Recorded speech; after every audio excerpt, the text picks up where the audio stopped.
Baik, assalamualaikum warahmatullahi wabarakatuh. Perkenalkan, saya Manager Sananda dengan NIM 056. Di sini saya akan menjelaskan terkait materi data structure, yaitu tree, dan juga implementasi hierarki dan algoritma menggunakan bahasa pemrograman Java.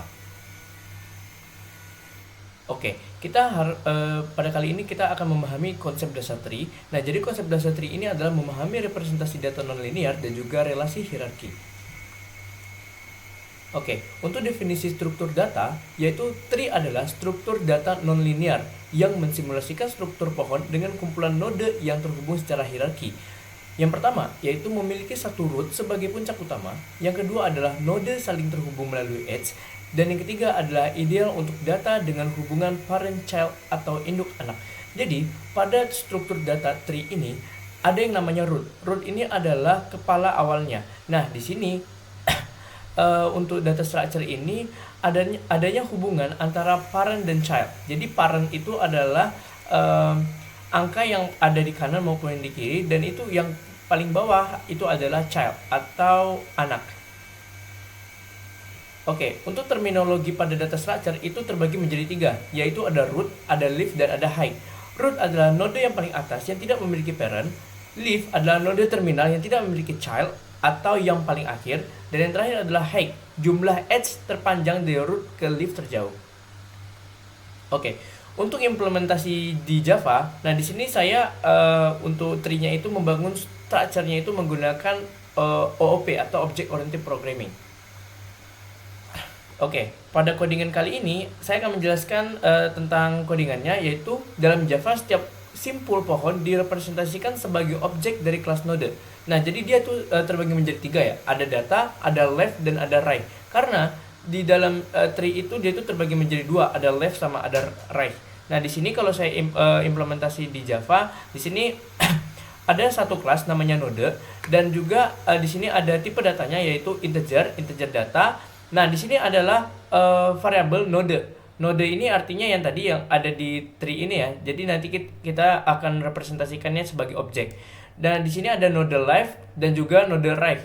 Nah, di sini nanti nodenya ini bakal kita public ya untuk modifiernya. Dan di sini kita panggil lagi untuk tipe datanya ada integer item, kemudian data sama dengan item, dan juga kita panggil lagi node yang sudah kita bikin yaitu left dan right bernilai 0. Oke, untuk BST ini adalah binary search tree. Berbeda sebelumnya dengan tree biasa yang dia hanya bersifat non-linear sampai ke bawah. Kalau BST ini adalah pohon biner terurut untuk optimalisasi pencarian.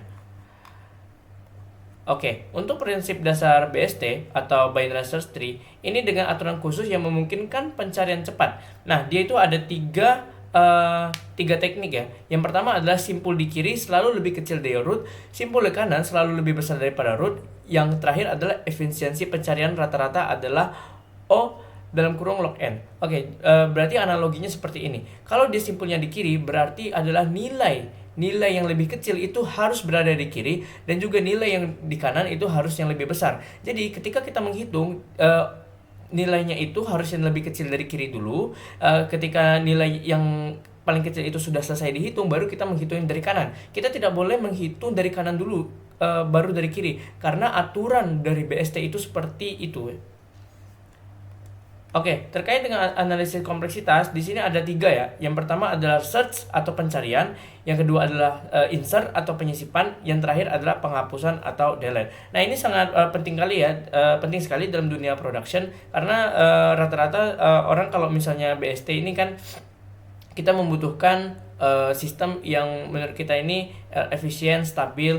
Nah, kalau menurut saya pribadi BST ini lebih baik diterapkan ya sebagai untuk proses pencarian, penyisipan, dan juga penghapusan. Oke, untuk efisiensi pencarian, semakin besar data, efisiensi binary search tree ini semakin terlihat dibandingkan linear search. Jadi kita bisa lihat nih ya. Oke, pencariannya itu semakin besar, maka BST ini semakin kepakai gitu.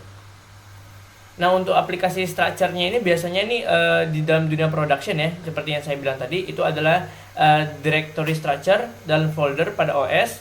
Oke, yang kedua adalah index database. Nah, database ini digunakan untuk mempercepat query dan juga AI dan machine learning ya. Nah, ini biasanya dipakai juga untuk decision tree dan juga klasifikasi data. Oke, baik, ini adalah sumber yang saya dapatkan ketika saya membuat presentasi ini. Baik, mungkin itu saja yang dapat saya sampaikan. Kurang lebihnya saya mohon maaf. Saya tutup. Wabillahi taufiq wal hidayah. Wassalamualaikum warahmatullahi wabarakatuh.